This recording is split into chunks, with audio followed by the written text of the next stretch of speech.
ज्ञापित करूंगा। आप जब भी मांगोगे तब मिलेगा। महामहिम राज्यपाल महोदय ने राज्यपाल अभिभाषण यहाँ पर पढ़ा, हम सब ने उसका अध्ययन किया। कोई भी महामहिम राज्यपाल का अभिभाषण उस सरकार की जितना समय व्यतीत हो जाता है, उसकी जो उपलब्धियां होती हैं, जो जन कल्याणकारी नीतियां होती हैं, जो विकास के काम होते हैं उनके बारे में, और आगे आने वाले समय में वो उस 12 महीने में किस प्रकार काम करेंगे, जनता को राहत देंगे, इस विषय के ऊपर वो चीजें होती हैं। मैं समझता हूं कि हमने इसका अध्ययन किया। आपने महामहिम ने जो अभिभाषण पढ़ा उसमें आपने राइजिंग राजस्थान की भी बात की, शिक्षा की भी बात की, जल परियोजनाओं की भी बात की, जल जीवन मिशन की भी बात की, आपने किसान की भी बात की, सामाजिक सुरक्षा की भी बात की, खेल की भी बात की और अनेक विषयों के ऊपर अपनी बातें रखी। सबसे पहले तो मैं ये निवेदन करना चाहता हूं कि इस बार का महामहिम का राज्यपाल अभिभाषण केवल और केवल इस 12 महीने में आपने विभिन्न मदों में क्या खर्चा किया या क्या खर्चा करने वाले हैं आगे, उसके बारे में, उसके ही इर्द गिर्द रहा। कोई भी ऐसी उपलब्धि इस राज्यपाल के अभिभाषण में नहीं हुई। एक लाइन में 2 साल तक आपने बड़े बड़े वादे, मुख्यमंत्री जी का भाषण देखो, मुख्यमंत्री जी का दिल्ली दौरा देखो, और दौरे के बाद में जिस प्रकार की भूमिका बनाई जाती कि पता नहीं क्या लेकर के आ रहे हैं, लेकिन जब हम देखते हैं तो ये मिलता है कि इस 2 साल में हर वर्ग परेशान रहा है, कोई सुनने वाला नहीं है। संवैधानिक संस्थाओं का दुरुपयोग प्रमुख विशेषता और प्रमुख उपलब्धि इस सरकार की बनी है। मैं समझता हूं कि आपने देखा होगा कि पंचायत राज का परिसीमन हुआ। मैं पूछना चाहता हूं, देश के इतिहास में, प्रदेश के इतिहास में 70 साल में 12 महीने तक कभी भी पंचायती राज का या नगर निकाय का परिसीमन नहीं चला। और पहली बार, माननीय अध्यक्ष महोदय, पहली बार सरकारी अधिकारी, मंत्रियों के अलावा जिनको जनता ने नकार दिया, उन लोगों ने पंचायत राज और नगर निकाय का परिसीमन किया। मैं दावे के साथ कह सकता हूं, एक भी परिसीमन का नियम जो इन्होंने, सरकार ने बनाया, एक की भी पालना नहीं की।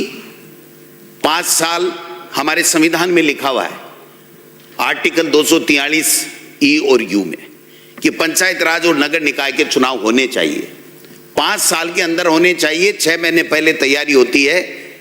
1 स्टेट 1 इलेक्शन की बात करते करते करते और यहां तक पहुंचा दिया। राइजिंग राजस्थान का बहुत बड़ी बातें की। क्या हुआ साहब, राइजिंग राजस्थान से क्या हुआ? पंचायत राज के परिसीमन से सबसे बड़ा जो नुकसान हुआ, 3000 करोड़ रुपए हमारे राजस्थान के जो ग्रामीण विकास के लिए लगने चाहिए थे, वो हमारे पैसे नहीं मिले। और 3000 करोड़ रुपए नहीं मिले, क्यों नहीं मिले, इसकी जवाबदारी किसकी है माननीय अध्यक्ष महोदय? मैं पूछना चाहता हूं। जब सरकार बनती है, सरकार चलाते हैं, उनकी जवाबदेही भी बनती है कि वो ये बताएं कि 1 स्टेट 1 इलेक्शन क्या आप पंचायत राज में कर देंगे? अगर आपने 31 मार्च से पहले पहले चुनाव सरकार ने नहीं कराए तो हमारे 3000 करोड़ रुपए ओम स्वाहा हो जाएंगे। केंद्र की सरकार हमारे जब्त कर लेगी, जब्त कर लेगी। नाम चेंज कर रहे हो, चाहे जैसी बातें कर रहे हो। क्या हुआ साहब राइजिंग राजस्थान में? पूछना चाहता हूं, कितने एमओयू धरातल के ऊपर आए, कितने राइजिंग राजस्थान में कौन कौन उद्योगपतियों ने कितना पैसा खर्च किया? मैं कहना चाहता हूं, राइजिंग राजस्थान के नाम से जमीनों की बंदर बांट इस सरकार ने कराई है और भ्रष्टाचार में पूरी तरह लिप्त रही है। खेलों के अंदर कितने हुए साहब? 13 एमओयू, 1 एमओयू उतरा जमीन पर। आईफा में 100 करोड़ बर्बाद कर दिए, खेलो इंडिया में 100 करोड़ रुपए बर्बाद कर दिए, खिलाड़ी नहीं आए। पदक 3, दौड़ने वाला एक। युवा महोत्सव में क्या किया? सैकड़ों करोड़ रुपए बर्बाद कर दिया आपने युवा महोत्सव के नाम से। मुख्यमंत्री नहीं जा रहे हैं, खेल मंत्री खेलों में नहीं जा रहे हैं। ये क्या, कौन सी सरकार है? क्या कर रहे हो, मेरे समझ में नहीं आ रहा। आप देखिए, अमित शाह जी को बुला करके 100 करोड़ रुपए खराब कर दिए। ये नियुक्ति पत्र बांट रहे। एक देश का गृह मंत्री, देश की सुरक्षा का जिम्मा होता है, वो सिपाहियों को नियुक्ति पत्र नहीं बांटता है। हमारे यहाँ गृह राज्य मंत्री भी नहीं बांटता। जो आप नियुक्ति पत्र के लेके अमित शाह जी को लेकर के आ गए, जो हालात आपने बनाए हैं, बड़ी बड़ी बातें इस राज्यपाल के अभिभाषण में की। 2750 किमी के नई किलोमीटर के ग्रीनफील्ड एक्सप्रेस की डीपीआर हम लोग करेंगे। कहाँ गई साहब वो डीपीआर आपकी? क्या हुआ? 2 की डीपीआर बनी है, 1 भी शुरू नहीं हुआ। एक हालात ये बने हुए हैं कि 1 पैसे का काम नहीं, कर्मचारियों को तनख्वाह नहीं मिलेगी। अध्यक्ष महोदय, मैं निवेदन करना चाहता हूं, आप देखिए, आपने कहा था यमुना जल लाएंगे, मुख्यमंत्री जी ने आप बड़े जोर जोर से 17 फरवरी 2024 को एक एमओयू किया, राजस्थान के हितों के ऊपर कुठाराघात किया, राजस्थान के हितों को गिरवी रखा हरियाणा के समक्ष। और आज कहां गई वो डीपीआर? 2 साल हो गए डीपीआर को पूछ रहे हैं लोग। अभी भी राज्यपाल के अभिभाषण में यहां लिखवाया सरकार ने, प्रक्रियाधीन है, जल्दी आ जाएगी। डीपीआर से पानी नहीं आएगा।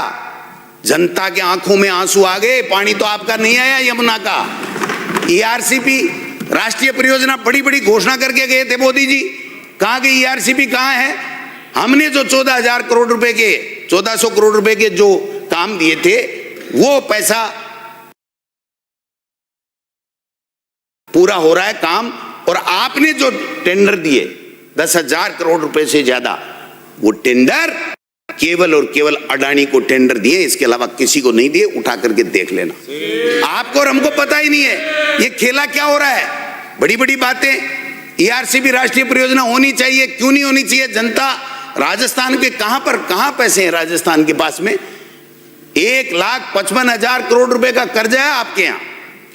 कितना कर्जा है? कोई पूछने वाला नहीं। मनरेगा का नाम चेंज कर दिया, कोई बात नहीं, लेकिन आपने तो राइट टू वर्क की अधिकार ही खत्म कर दिया। हमारा काम का अधिकार खत्म कर दिया। जो 90% पैसा और 100% कच्चे के लिए, लेबर के लिए देते थे, वो 40% कर दिया। कहां से देंगे 40%? हम ताली बजा लें, विपक्ष को कुछ कह लें, हम इनको कुछ कह लें, लेकिन आप बताइए कि राजस्थान के अंदर क्या क्षमता है 40% मनरेगा के अंदर जो नया कानून बनाया उसमें जनता के विकास के काम कराने के लिए? क्या राजस्थान सरकार की क्षमता है? क्या नहीं है। मैं निवेदन करना चाहता हूं, इंदिरा गांधी नहर परियोजना में ये कह रहे हैं हमने जीर्णोद्धार कर दिया। क्या जीर्णोद्धार कर दिया आपने? पंजाब सरकार ने कॉमन बैंक की सुरक्षा का हवाला देखिए, 1000 क्यूसेक पानी हमारा घटा दिया और हम देखते रहे, हम कुछ ही नहीं कर पाए। अरे ऐसी सरकार जो हमारे से 1/4 है पंजाब, उसके अंदर भी आप इतना पानी घटा के आ गए और आप बोल ही नहीं पाए। मैं निवेदन करना चाहता हूं कि जब 7,800 क्यूसेक पानी चलाने का निर्णय हुआ तो मुख्यमंत्री जी बताएं कि 6,700 क्यूसेक ही पानी हमको क्यों मिला, ये मैं पूछना चाहता हूं। जल जीवन मिशन में भ्रष्टाचार हो गया, ये हो गया, हम ये कर देंगे, हम वो कर देंगे। 67,000 करोड़ रुपए का बजट था, पूरे देश में 17,000 करोड़ रुपए लगे और राजस्थान को कितना मिला बताइए आप? कितना राजस्थान को मिला? कितना काम आपने कर दिया? केवल आरोप लगाने से कुछ भी नहीं होता है। आरोप तो कोई किसी पे अपना मुंह है, जीभ है, कैसे भी लगा लो। केवल और केवल आपने यहां कहा था, मुझे याद है कि कहा था कि अनियमितताएं हो गई हर विभाग में, 1 करोड़ से टेंडर की हम जांच करेंगे। कितने महीने लग गए? फरवरी 2024 के अंदर और फिर अगस्त 2025 के अंदर आपने उसको पूरा किया है। 1.5 साल तक आप लिए बैठे रहे। एक काम बता दीजिए जिसमें आपने कोई ऐसा फैसला किया हो जो हमारी सरकार की कमियां और गलतियां निकाली हो। केवसर साहब थे, जोगाराम जी थे, मंजू बारमार जी थी, कई लोग थे। मैं पूछना चाहता हूं, ग्रामीण विभाग में इसी आपकी रिपोर्ट में है, मेरे प्रश्न के जवाब में आया, मैं बता दूंगा आप कहोगे तो। ग्रामीण विकास में 5 वर्षों में ऐसी निविदाएं 1 करोड़ से अधिक जो नॉन बीएसआर आइटम के माध्यम से कार्यों की समीक्षा आपने लिखा है कि अनियमितता दृष्टिगोचर नहीं होती है। संसदीय कार्य विभाग में 5 वर्ष की निविदाएं 1 करोड़ से ज्यादा अनियमितताएं दृष्टिगोचर नहीं होती हैं। महिला एवं बाल विकास विभाग में 1 करोड़ से ज्यादा 5 साल के जो टेंडर, उसके अंदर अनियमितताएं दृष्टिगोचर नहीं होती हैं। तो फिर आपने किया क्या, मैं पूछना चाहता हूं। सामाजिक जो सुरक्षा पेंशन है, क्या किया साहब? 22% लोग पेंशन के लिए तड़प रहे हैं, और जिनको बाकी को मिल रहा है ना, वो भी 4-4 महीने से पेंशन नहीं मिल रही है। 4-4 महीने से पेंशन नहीं मिल रही है। ये मैंने पहले भी कहा था कि आप इस राजस्थान को डुबो के रहोगे, क्योंकि आपको तो केवल हिंदू मुस्लिम करना है, आपको झूठ बोलना है, बार बार बोलना है, जोर जोर से बोलना है। ये इस तरीके की अन्नपूर्णा रसोई, कोई खान खाते थे, नाम बदल दिया, कोई बात नहीं, लेकिन हालात क्या हैं, सारी की सारी बंद पड़ी हैं। आप बताइए कि खेलो इंडिया में क्या हुआ, बताइए। मैंने कहा था मुख्यमंत्री जी बताएं, खेल सामग्री में घोटाले, खेल परिषद में पीडी अकाउंट में जो पैसे हैं उसकी कोई बात नहीं, अकेले ठहरने की व्यवस्था नहीं, जो बाहर जो खिलाड़ी गए उनकी भी कोई व्यवस्था नहीं। और किसान का तो हाल आपने ये बना रखा है कि जैसे नींबू होता है ना, नींबू दाल में मिलाने के लिए उसको चूस के उसको निचो के खाद बीज कहाँ मिला, समर्थन मूल्य गेहूं का कहाँ मिला, कहाँ गए 2750 रुपए, कहाँ है वो खाद, कहाँ है बीज, कहाँ है यूरिया, कहाँ है? 260 रुपए में कट्टा मिलता था, 600 और 700 रुपए में। कृषि मंत्री जी हैं नहीं, 700 रुपए के अंदर। और डीएपी के लिए आधार कार्ड लाइन में लगे थे। आप देखिए हालात ये बने थे, छापे पड़े साहब। हमने सोचा भाई मंत्री तो धांसू ही है, मुख्यमंत्री की परवाह नहीं कर रहा है, केंद्र की परवाह नहीं कर रहा है, छूमंतर हो गया, पता ही नहीं क्या हुआ और क्या नहीं हुआ, कहाँ वो छापे गए, कहाँ वो FIR गई, कहाँ क्या हुआ क्या नहीं हुआ। और ऐसे प्रसन्न रहते हैं, पहले कुंठित रहते थे हमारे कृषि मंत्री जी, आजकल उस छापों के बाद में बहुत प्रसन्न मुद्रा में रहते हैं। इसका राज क्या है मेरे समझ में नहीं आया। मैं निवेदन करना चाहता हूं कि आपने जो स्थितियां बनाई हैं वो सबके सामने हैं। मैं एक बात और निवेदन करना चाहता हूं, महान शिक्षा मंत्री जी, आप ही शिक्षा मंत्री रहे माननीय अध्यक्ष महोदय, महान शिक्षा मंत्री जी, हाँ महान शिक्षा मंत्री जी का देखो आप हाल देखो। कल तो इन्होंने एक जोरदार, पहले तो वही बात करूंगा, मेरे बात तो आप ही रहे। हाँ मैं रहा हूं ना, मैं तो इनकी नजर में कोई कुछ रहा ही नहीं, मैं रहा हूं, आप ही रहे। हाँ महान शिक्षा मंत्री जी, वो बाबा बागेश्वर आया और बाबा जी बन गए, वो तो वही रहे। ये तो शिक्षा विभाग राम भरोसे चला। और कल इन्होंने एक चिट्ठी निकाली है, मैं तो इनकी दाद दूंगा कि भाई कुछ भी कह दो, RSS में तो नंबर 1 आप ही हो मंत्री जी। इन्होंने निकाला कि अध्यापक की प्रतिनियुक्ति की 9 दिवसीय महायज्ञ एवं राम कथा का आयोजन कराएंगे मास्टर। क्या बात है, आपने तो बड़ा कमाल कर दिया। पहले तो कह रहे थे कुत्ते घेरेंगे, वहां तक भी समझ में आ रहा था किसी को खाए तो नहीं, अब तो राम कथाएं कराने लग गए आप। और आपका हाल देखो मंत्री जी, आपका हाल देखो, शिक्षा विभाग का जो बेहाल इन्होंने बनाया। RT में 5 साल के नियम था हमारी सरकार के समय, इन्होंने 6 साल कर दिया कि पहली क्लास में 6 साल का होगा, तो 1 साल तो बर्बाद कर दी, एक भी बच्चा नहीं हुआ। 2.25 लाख इनके रहते हुए 2.25 लाख सरकारी स्कूलों के अंदर नामांकन कम हो गया। 1.5 लाख के लगभग टीचर खाली पड़े, 1.5 लाख के लगभग टीचर खाली पड़े। और आपने तो ठोक दिए ट्रांसफर, खड़ा खड़। कौन सी मशीन लाए बाबा जी, इतनी मशीन तो तेज कोई चलती नहीं है। आप बताइए, वो तो छोड़ दो, रुपए पैसे वाला तो जब जो 5000 का खेल भी कर सकता है, वो कितना ही बड़ा कर सकता है, उसमें कोई बड़ी बात नहीं है।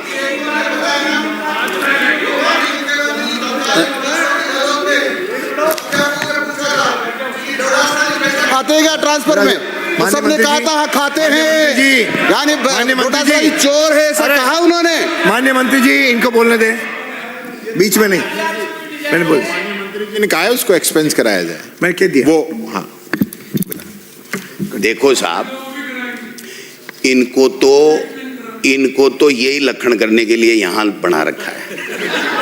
ये तो अपना काम करेंगे चाहे कुछ भी हो जाए। मैं इनका बुरा भी नहीं मानता, क्योंकि मेरे दादाजी ने कहा था, सर मैं इन पे नहीं कह रहा, मेरे दादाजी ने कहा था कि बेटा बड़ा होके अच्छा व्यक्ति बनना, कभी कीचड़ में पत्थर मत फेंकना।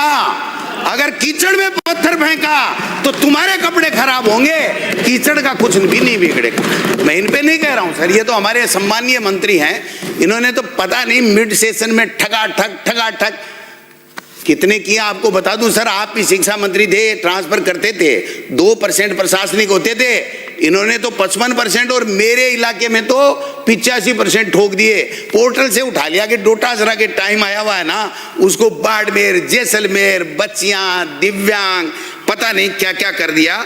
ये जो हालात बनाए हैं वो मैं ज्यादा कुछ नहीं कहना चाहता। मैं एक निवेदन करना चाहता हूं, 21,000 करोड़ रुपए चाहिए इनको। 3700 से ज्यादा स्कूलें जर्जर कर दिया आपने, अतिवृष्टि का नाम लेकर के जर्जर कर दिया 3700 स्कूलें। 80,000 कमरे बैठने के लिए नहीं है यहाँ पर, स्कूलें आप बंद कर रहे हो, पेड़ के नीचे बढ़ा रहे हो। हाईकोर्ट आपको धमकी दे रहा है, आपको हाईकोर्ट बार बार कह रहा है, आपके कोई जू ही नहीं रह रहा। आप तो रामकथा कराओ, रामकथा कराओ, रामकथा कराओ। इस राजस्थान का बंटा डाल मत करो मंत्री जी। कम से कम माननीय अध्यक्ष महोदय, इनको चाहिए, आज 44,000 टॉयलेट बच्चियों के लिए नहीं है, इनको शर्म आनी चाहिए कि ये शिक्षा विभाग चला रहे हैं। वहां कथा में डांस कर रहे थे, पता ही नहीं मेरा डांस तो लिया तो मोदी जी ने ही ले लिया, मेरे वाले की चर्चा कर रहे थे, आप तो खुद ही वहां ताड़ी बजवा रहे थे कि कथा कर रहा हूं। 81 ट्वीट किया आपने, और पूरे 2 साल के अंदर शिक्षा मंत्री बनने के बाद में आपने शिक्षा के नवाचार के लिए 8 ट्वीट भी नहीं किए। अगर 8 भी बता दो तो मैं बता दूं। बड़ी बड़ी बातें करते हैं, पेपर ये हो गया, पेपर ये हो गया, बता दूं आपको कितने पेपर हो गए, क्या हो गए, आपने क्या क्या कर रखा है, क्या क्या नहीं कर रखा है। अगर मैं बताऊंगा तो आपके निकल जाएगा, समझ में आ जाएगा कि क्या हुआ। पूरा चिकित्सा विभाग है ना, एपीओ चल रहा है, पूरा चिकित्सा विभाग, मंत्री जी भी एपीओ है। हाँ, पता ही नहीं कहाँ रहते हैं, एपीओ का पता थोड़ी रहता है सर, जहाँ सही जगह होती है वहां नहीं होता, वही एपीओ होता है। तो मंत्री जी का पता ही नहीं रहता कहाँ रहते हैं। 8-8, 6-6 महीने से डॉक्टरों की पोस्टिंग की बातें चल रही हैं, और कैसे पोस्टिंगें हो रही हैं अगर मैं बताऊंगा तो फिर कईयों को मिर्ची लग जाएगी। इसलिए आपने कहा था कि थोड़ा धीरे धीरे ही देखना, धीरे धीरे देखना। मैं निवेदन यही करना चाहता हूं, राइजिंग राजस्थान में जो कमाल आपने किया साहब, कोई नहीं कर सकता। बस्सी के अंदर एक जमीन थी सेना के कमांड कोरिया के लिए, 300 करोड़ से भी ज्यादा थी, कोड़ियों में सल्टा दी साहब। दिल्ली से पर्ची आई, खेल खत्म और पैसा हजम। ये हालात हैं। एक और खेला कर रहे हैं साहब, ये मैं निवेदन करना चाहता हूं, ये तो बहुत ही बड़ा बड़ा खेला कर रहे हैं। एक बिजली का भी कर रहे हैं। एक बिजली के अंदर 1 मई 2024 में ये कह रहे हैं ना, हम तो ईमानदार के हरीशचंद्र जी के ही हम वंशज हैं, तो ये हरीशचंद्र जी के वंशज हैं, इनको बताना चाहता हूं माननीय अध्यक्ष महोदय। 3200 मेगावाट कोयला बिजली, 8000 सोलर का एक टेंडर बनाया मई 2024 में, और वो आगे बढ़ाया 8000 का तो सोलर का और 3200 का कोयला, दोनों को मिक्स करके। देखिए आप जोरदार काम देखिए, इनकी ईमानदारी की पोल खुलेगी। पर्ची जो दिल्ली से आई है उसको भुगतान नहीं कर रहे हैं, इसलिए बार बार मुख्यमंत्री जी को दिल्ली जाना पड़ रहा है। सितंबर 2024 में द रिपोर्ट कलेक्टिव की रिपोर्ट आई, इन्होंने अक्टूबर 2024 में टेंडर निरस्त कर दिया। हमने सोचा ईमानदार आदमी है, हमें शक करने की कहीं गुंजाइश ही नहीं थी। उसके बाद में दिसंबर 2024 में नया टेंडर करते हैं 3200 मेगावाट कोयले का, और ये टेंडर बिना बिजली नियामक आयोग के, RERC के बिना अनुमति के इन्होंने टेंडर कर दिया, जबकि रेगुलेटरी बोर्ड है उससे पूछ करके ही टेंडर किया जाता है। और उसके बाद में मार्च 2025 में RERC में मंजूरी के लिए याचिका लगाते हैं। 18 नवंबर 2025 को राज्य सरकार की याचिका नियामक आयोग ने खारिज कर दी, और खारिज में क्या लिखा वो बहुत ही जरूरी है आप सबके लिए, हमारे लिए, प्रदेश के हित के लिए। इन्होंने कहा कि CEC जो केंद्रीय विद्युत आयोग है वो ये कह रहा है कि राजस्थान को 2035-36 तक केवल 1905 मेगावाट बिजली की आवश्यकता है। कितनी? 1905 की आवश्यकता है। तो माही बांसवाड़ा में 1400 मेगावाट का न्यूक्लियर पावर प्लांट आ रहा है और सरकारी कंपनियों से भी जॉइंट वेंचर से बिजली आएगी जो पाइपलाइन में है। यानी 1905 की जरूरत के बदले में उससे भी दुगुनी पाइपलाइन के अंदर है, बिजली की कोई जरूरत नहीं है। ये आपका केंद्रीय जो विद्युत आयोग कहता है, जो पूरी बिजली को रेगुलेट करता है। अब क्या होता है सरकार कि इस 3200 मेगावाट की जरूरत नहीं है, ये सीईसी कहता है। आरईसी के फैसले के टेंडर निरस्त होना चाहिए। माननीय अध्यक्ष महोदय, टेंडर निरस्त नहीं हुआ, तारीखें बदल दी गई, 1 बार 2 बार 3 बार, और उसके बाद में सौदा जिंदा रखा गया। और सरकार ने ये कहा, जो निरस्त करना चाहिए था, सरकार ने ये कहा सीईसी को कि साहब हम तो कोटा और सूरतगढ़ के 1350 मेगावाट के 2 इकाइयां बंद कर रहे हैं, ये हमारे काम की नहीं है, ये काम नहीं आ रही। तो सीईसी ने कहा कि आपने अक्टूबर 2025 में तकनीकी और वित्तीय मापदंड पर इन दोनों को उत्कृष्ट बताया था। तो जब आपने उत्कृष्ट बता दिया तो आप इनको दोनों को बंद क्यों करना चाहते हो? ये क्या बेईमानी है, ये तो बताओ। तो क्या होता है सर कि एनटीपीसी और एनएचपीसी के शायद दोबारा एक चिट्ठी लिख दी कि इन दोनों कंपनियों के शायद सरकारी उपक्रम हैं तो पूरे नहीं होंगे, और कुछ 1400 मेगावाट जो प्रधानमंत्री जी ने वहां पर शिलान्यास किया था उसको भी खा गए कि नहीं साहब ये भी पूरा नहीं होगा। अरे प्रधानमंत्री नरेंद्र मोदी, मोदी है तो मुमकिन है जिसका नारे आप लगाते हो, वो मोदी जी का उद्घाटन किया हुआ उसको भी खा गए। और हुआ क्या, ये क्यों किया जा रहा है माननीय अध्यक्ष महोदय? 3200 मेगावाट के 4-8 हजार के जो कोयला आधारित पावर प्लांट है, वो अडानी समूह केवई के अंदर पहले से पर्यावरण क्लियरेंस ले चुका, जमीन ले चुका, और वो वहां पर स्थापित करना चाहता है, लेकिन उसने पीपीए नहीं किया। पावर परचेज एग्रीमेंट किसी भी के लिए जब हजारों करोड़ रुपए के सौदे होते हैं, तो जब तक पावर परचेज एग्रीमेंट नहीं किया जाता तब तक वो सौदा नहीं होता है। तो बिना पीपीए ये एग्रीमेंट करना चाहते हैं, बिना किए ही ये इनको देना, किसके लिए देना चाहते हैं? वो अडानी को देना चाहते हैं। मैं आरोप है मेरा कि मुख्यमंत्री जी आप बार बार जो दिल्ली जा रहे हो ना, आपको धमका रही है ऊपर के लोग, नेता लोग ये कह रहे हैं कि वो क्या हुआ कोयले वाले का, अडानी नाराज हो रहा है, अडानी नाराज हो रहा है। मैं पूछना चाहता हूं कि जब आपका केंद्रीय विद्युत आयोग ये कह रहा है कि बिजली की आवश्यकता है ही नहीं, जितनी बिजली आपको चाहिए वो तो पाइपलाइन में है 2035 और 36 तक, तो आप 3200 मेगावाट बिजली का प्रोजेक्ट किसको देना चाहते हैं, ये हम लोग पूछना चाहते हैं। एक और है इसमें साहब, ये जल्दीबाजी भी कर रहे हैं, इसलिए कर रहे हैं कि अप्रैल के अंदर जो जापान की टेक्नोलॉजी का सौदा होने वाला है, तो ये भेल से उपकरण ले रहे हैं महंगे दामों में, जिससे महंगा बेच सकें और जनता का पैसा, राजस्थान के लोगों का पैसा है वो उनकी उद्योगपति की जेबों में जा सके। तो वो अगर अप्रैल में आ गया तो 50% सस्ते उपकरण वहां से मिलेंगे, तो प्रतिस्पर्धा में दूसरा आ जाएगा।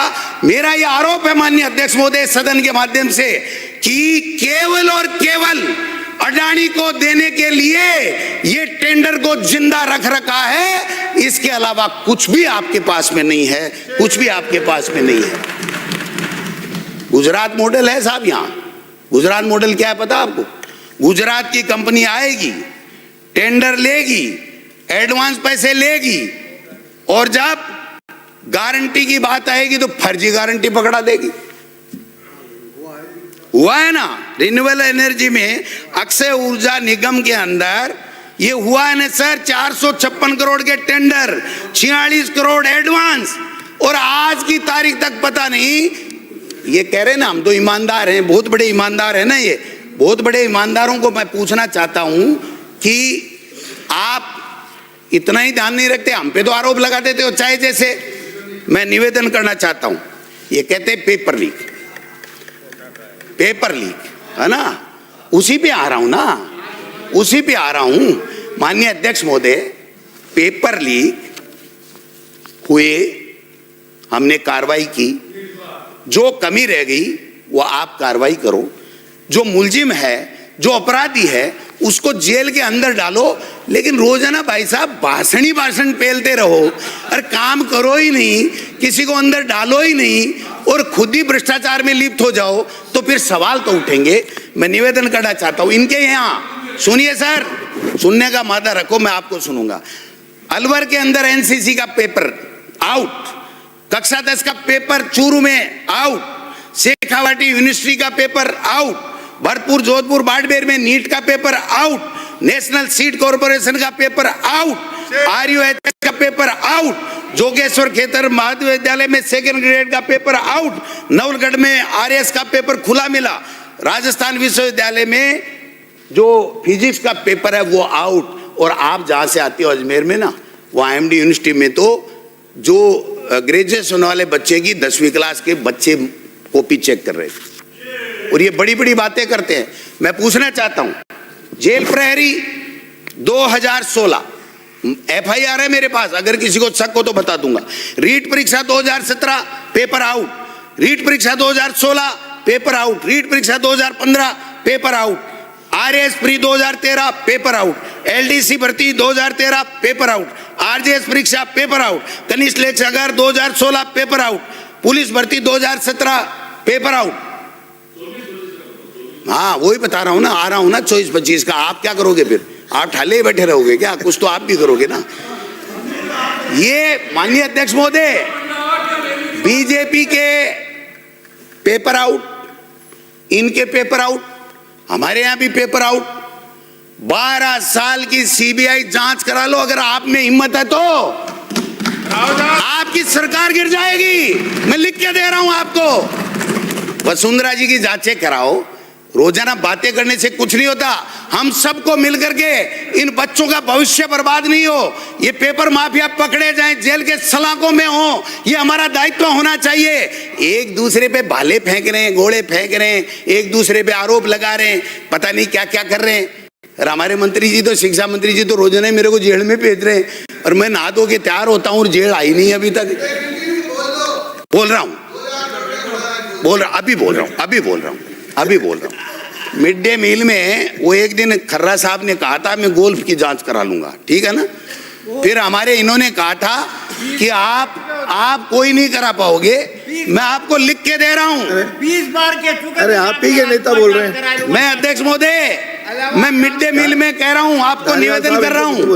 मिड डे मील के अंदर 100 IAS अफसर, 44 जो ट्रेजरी ऑफिसर, 1000 के लगभग RS, हजारों की संख्या में शिक्षा अधिकारी, इन सब के साइनों के बाद में सरकार ने पेमेंट दिया है। आप में हिम्मत हो तो जांच करा लेना और इनके खिलाफ कार्रवाई कर देना, तब मान जाऊंगा मैं। गोविंदो टासरा कोई काचो गोले है क्या जो गोविंदो टासरा ने खा जैसे हो? गोविंदो टासरा कच्चा गोला है क्या जो खा जाओगे? जब मैं निवेदन करूं, थोड़ा सा ये कह रहे हैं आधा घंटा पर्याप्त है। नहीं सुनो साहब, 2 मिनट, चिंता मत करो। ओजस्वी हैं। मैं ओजस्वी की बात नहीं कह रहा हूं, मैं तो इनकी बात कह रहा हूं। ये अपराध, क्या हालत है इनकी अपराधों में? एक बार बता दूं, 2 मिनट बता दूं इनकी अपराधों में क्या हालत है। पहली बात, राजस्थान के अंदर किसी भी अपराधी के खिलाफ में FIR लॉन्च नहीं होती है। इनके IG टेलीफोन करके थानों में कहते हैं FIR कम से कम करो। हमारे मुख्यमंत्री जी गृह विभाग को समझते नहीं है, इसलिए उनकी बेइज्जती नहीं हो जाए। ये हालत है आपकी। 2 साल में 1600 से अधिक नाबालिग बच्चों की दरिंदगी 8% बढ़ गए। 2 साल में पोक्सो के 38% बढ़ गए। दलित बच्चों के रेप के मामले 20% बढ़ गए। बजरी खनन, वाह वाह वाह वाह, क्या है, गंगा में सारे नहा रहे हैं। 2-4 मंत्रियों की तो तकलीफ हो रही है कि उनकी जगह वो कोई गुजराती आ गया और वो माल खा रहा है, तो यहाँ वालों को मिल नहीं रही है, इसलिए वो तो रोजना रो रहे हैं। वो तो बात समझ में आती है कि यहाँ का माल यहीं रहना चाहिए भाई, बाहर क्यों जाए। लेकिन भाई साहब, आपका तो मॉडल ही देश में गुजरात मॉडल है, तो गुजरात मॉडल में तो गुजराती ही खाएगा। आपके पल्ले नहीं पड़ रहे। आप तो ये फॉर्च्यूनर नहीं मिल गई, इनको लिए घूमो, अरे ये करते रहो, हो गया। बहुत बढ़िया चल रही है सरकार। एक बात और कहना चाहता, एक मुख्यमंत्री से निवेदन करना चाहता, ये खानों वाला मैं पढ़ दूं आपको, हो तो और नहीं तो बता दूं। मैं एक बात कहना चाहता हूं, मुख्यमंत्री जी से आग्रह करना चाहता हूं, आप बार बार जो है ना इस तरीके के काम मत करो जिससे हमारी बदनामी हो और हमारी बेइज्जती हो राजस्थान की पूरे देश में। अब ये जब भी मन की बात होती है तो बैठते हैं, समझ में आता है, लेकिन जब भी बजट आता है तो मुख्यमंत्री जी ऐसे सज के सूटेड बूटेड होके बैठते हैं, पेन और पन्ना लेके, कि पिछली बार तो क्या हुआ कि एक कहीं लिखा नहीं, वो पेन टिका नहीं कॉपी पे और बजट पूरा हो गया, और वो ही वीडियो उन्होंने फोटो वायरल कर दी, हमारी बेइज्जती हुई क्योंकि मुख्यमंत्री हमारे भी हैं। अब की बार तो सूटेड बूटेड पहना और सबको साथ में बढ़ाया। राजेंद्र जी राठौड़ साहब भी नजर आ रहे थे, पता नहीं कहां से बुला लिया उन्होंने, तो वो परिसीमन में जो हत्या की है इस राजस्थान के लोकतंत्र की, तो सूटेड बूटेड पहन करके मुख्यमंत्री जी ने क्या किया, 3-4 लाइनें पहले लिखवा ली और लिखवा के फिर पेन टेक लिया, और शाम तक, अध्यक्ष महोदय सुनो मेरी बात, जब तक बजट खत्म नहीं हुआ वो यूं बैठे रहे जैसे परीक्षा देने वाला 6ठी क्लास का बच्चा बैठा रहता है कि मेरा आएगा नहीं आएगा, ये प्रश्न में क्या करूं। और लास्ट में पता चला कि मुख्यमंत्री जी राजस्थान का तो नाम ही बजट में नहीं आया, और नाम तो नहीं आया तो नहीं आया, जाने तो आशा भी नहीं थी हमको, तो आपको आशा थी तो देखो, लेकिन वो की वो वीडियो, वो का वो फोटो वायरल कर दिया, हमारी बदनामी हुई कि ऐसे 6ठी क्लास का बच्चा बैठे, वैसे हमारा मुख्यमंत्री। मैंने एक बीजेपी के बड़े नेताओं को कहा, कंक्लूड कर रहा हूं, मैंने कहा भाई ये क्यों करते हैं ऐसे, कोई ज्ञानवान तो है, 60-62 साल के हैं, सरपंच भी रहे हैं, चाहे मुख्यमंत्री पहली बार बने हों, एमएलए पहली बार बने, वो गए भाई साहब आपको पता ही नहीं है हमारे सिस्टम का। मैंने कहा क्या हुआ, बोले हमको तो देखते हुए कि मोदी के देखते हुए कि फोटो भेजनी पड़ती है, नहीं हमारी पर्ची बदल जाती है। तो मैंने कहा यार ये तो बात समझ में आती है, लेकिन फोटो को सार्वजनिक क्यों कर रहे हो आप, ये बताओ, फोटो को सार्वजनिक क्यों कर रहे हो। इसलिए माननीय अध्यक्ष महोदय मैं इतना निवेदन करना चाहता हूं, इस शिक्षा विभाग का बंटाढार करने से बचा लो, एक काम कर लो, मेरा आप जो कहोगे सो 1000 काम करूंगा आपके। ये पूरा प्रदेश त्राईमाम कर रहा है, अरे इनको सौगंध खिलवा दो, इनको सौगंध खिलवा दो, एक भी राजी हो ना तो मैं मेरे शब्द वापस ले लूंगा। सारे के सारे कह रहे वाह रे शिक्षा मंत्री से बचा दो, अरे वाह रे शिक्षा मंत्री से बचा दो, ये हालात बनी हुई है, ये हालात है। तो भ्रष्टाचार की ज्यादा बातें मत करो, भ्रष्टाचार के आकंठ में डूबे हुए हो आप। मंत्री जी फाइलें मंगाते हो, मंत्री कभी फाइलें नहीं मंगाता है, टेंडर की फाइलें नहीं मंगाता है, और आपके लोग आकर के हमको कहते हैं अध्यक्ष महोदय, एक मंत्री पे आरोप लगा रहे बिना किसी नोटिस के, गलत है, एक्सप्लेन किया जाए इसको। मंत्री जी ये गलत है, गलत परंपरा डाल रहे हैं आप में, हिम्मत और तो नोटिस दो, आईसीटी लैब के खराब नोटिस देकर आओ ना, आप भ्रष्टाचार ये गलत तरीका है, गलत परंपरा, इसको एक्सप्लेन किया जाए। इन पे आरोप नहीं लगा, आप बैठो, नहीं मैंने पहले ही कह दिया मैं आरोप नहीं लगा रहा, मैं तो इनकी जेल का इंतजार कर रहा हूं, मैं तो आपकी जेल का इंतजार कर रहा हूं। वो तो आप में देख ही रहा हूं ना, मैं वो तो आप में देख ही रहा हूं। माननीय सदस्य, अरे छोड़ो सदस्य कब पर्याप्त, छोड़ो, मेरे दादा ने कहा था कीचड़ 5 मिनट ज्यादा हो गए, आधा घंटा, मैं 35 मिनट हो गए, इतना ही निवेदन करना चाहता हूं सर।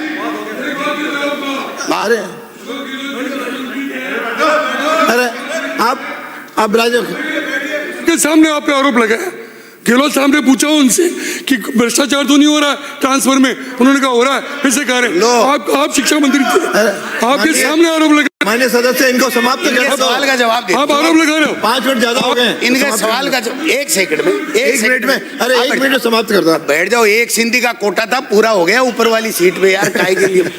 मैं दूसरी बात कह रहा हूं, ऐसी कौन सी सरकार है जिसमें भ्रष्टाचार नहीं होता लेकिन होने पे कार्रवाई होती है। आज रोजाना पकड़े जा रहे हैं तुम्हारे, और तुम कार्रवाई नहीं कर रहे हो, हमने कार्रवाई की है, आप कार्रवाई करते नहीं हो, थोते भाषण ठोकते हो, थोती बातें करते हो, बिना मतलब किसी पे आरोप लगाते हो। अगर मैं आरोप लगाने लग जाऊं ना आपकी तरह तो सबको नंबर लगा दूंगा। ये जो पूरी फाइलें हैं मेरे पास, हर डिपार्टमेंट का खेला है, हर डिपार्टमेंट का खेला है, इसलिए अपने गरिमा में रहो, प्रदेश के हित में आप क्या कर सकते हो उसकी सोचो, अच्छा काम करोगे हम भी धन्यवाद देंगे, गलत काम करोगे जनता भी टोकेगी, हम भी टोकेंगे। आप ट्रस्टी हो, राजस्थान के मालिक नहीं हो जो लूटो खोसो खाओ, सरपंचों को हटा दो, प्रधानों को हटा दो, नगर निकाय के अध्यक्षों को हटा दो, मर्जी जैसे फैसले करते हो, कानून को तोड़ने का काम करते हो, धमकाने का काम करते हो। इसलिए मैं इतना ही कहना चाहूंगा कि जो महामहिम ने ये जो खर्चे का छोटा छोटा पुलिंदा बताया ना, इसमें कोई सरकार का विजन नहीं है कि इस 12 महीने में आपने क्या अच्छा किया, इस 2 साल में आपने क्या अच्छा किया, क्या इस 12 महीने में आप अच्छा करने वाले हो। इस तरह के विजन का कतई अभाव है। इसलिए मैं इनके विरोध में अपनी बात कह रहा हूं। माननीय अध्यक्ष महोदय, इतना ही निवेदन है कि राजस्थान की विधानसभा चले, मुद्दों पे बात हो, और मुद्दे जनता के हैं। हम जनता के चुने हुए जनप्रतिनिधि जनता की बात करने आए, एक दूसरे पे गोल करने नहीं आए। लेकिन ये वहम निकाल देना कि आप हरिश्चंद्र के औलाद हो और हम लोग सारे के सारे इधर चोर बैठे हैं, आने वाला समय बताएगा, 2.5 साल बाद में हम इधर बैठेंगे, ये मैं कहना चाहता हूं। धन्यवाद। श्री सुरेंद्र सिंह राठौड़, श्री सुरेंद्र सिंह राठौड़।